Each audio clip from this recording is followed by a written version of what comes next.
একটা কাক ভালোবেসেছিল এক ময়ূরকে। সে প্রায়ই ময়ূরের পিছে পিছে ঘুরে বেড়াত। ময়ূর এটা বুঝতে পারলেও না বোঝার ভান করে কাককে এড়িয়ে চলত।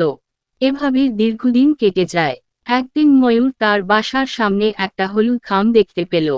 সেই খামের ভিতরে একটা ছোট্ট কালো রঙের ফুল। ময়ূর বুঝতে পারল কাকি খামের ভিতরে ফুল পাঠিয়েছে। কয়েকদিন পর কাকের সাথে ময়ূরের দেখা হলো। তোমার শরীর যেমন কালো রঙের, তেমনি তোমার রুচিও কালো। তাই তো এত ভালো ভালো রঙের ফুল থাকতে কালো ফুল পাঠিয়েছো। কাক ময়ূরের কথা শুনে দুঃখ পেয়ে চলে গেল। কাকের সন্ধান আর ময়ূর পেল না। অবশ্য ময়ূর কাকের খোঁজ নেওয়ার চেষ্টাও কখনো করেনি। কয়েক বছর পর হঠাৎ করে কাকের সাথে ময়ূরের দেখা হয়ে গেল। আমার রূপ দেখে সবাই আমাকে ভালোবাসতে চায়। তুমিও তো ভালোবাসতে চেয়েছিলে, তবে আমাকে জয় করার চেষ্টা আর করলে না কেন? তোমার সাথে জীবনে একদিনই আমার কথা হয়েছিল। তুমি যতদিন আমার সাথে কথা বলনি, ততদিন মনে হয়েছিল সুন্দর রূপের আড়ালে একটা সুন্দর মনও লুকিয়ে আছে।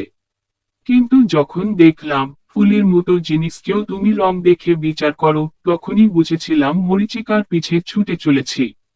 তাই তো নিজেকে সরিয়ে নিলাম। এখন যদি তোমাকে পেতে চাই, তবে কি তুমি আমাকে ভালোবাসবে? চোখের নেশা কেটে গেছে। চোখের নেশা কেটে গেলে ময়ূরের সৌন্দর্য আর চোখে ধরা পড়ে না। তখন ময়ূরকেও কাকের মতো লাবণ্যহীন মনে হয়। জীবনের আসল বাস্তবতা তখন চোখের সামনে দীপ্তিমান হয়ে ফুটে ওঠে।